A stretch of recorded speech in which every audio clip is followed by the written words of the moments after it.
大家好，歡迎嚟到 YouTube channel。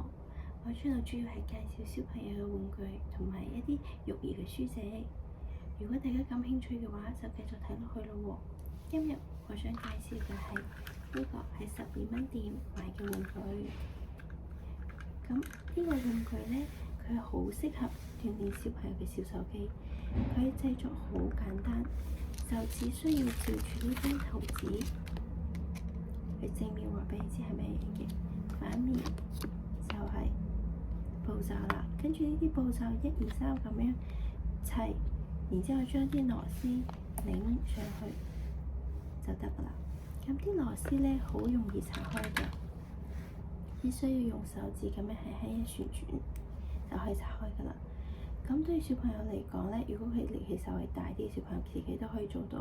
好似我哋就係可以自己拆晒啲釘㗎啦。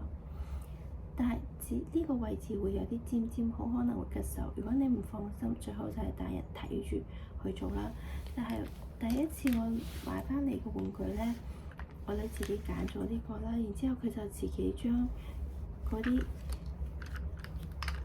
螺絲拆落嚟，然之後自己將個車車組裝好啦。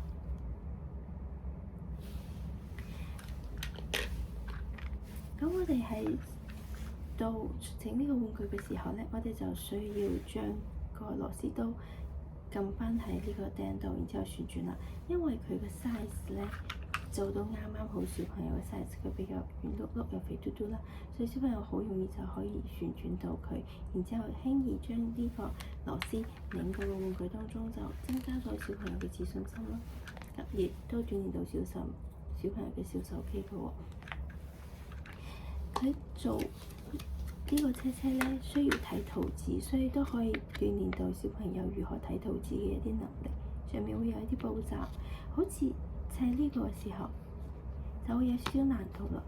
我點樣可以將呢兩部分放到呢個車車度，然之後再將個釘放入去咧？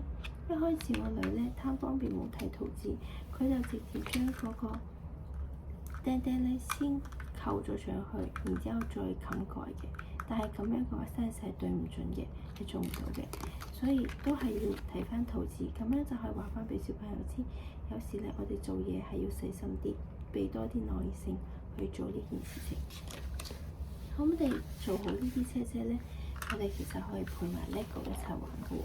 做個停車場啦，或者做個工地，然之後加上啲 LEGO 小人，我哋就可以玩一啲創造性嘅遊戲啦，講個故事啊，玩個情景遊戲啊，可以鍛鍊到小朋友嘅一啲編造故事嘅能力啦、想像力啦，同埋喺講故事過程當中，如果加上一啲對白嘅話，又可以鍛鍊到小朋友嘅社交能力嘅喎。咁希望大家鍾意今日嘅分享啦，下次再見，拜拜。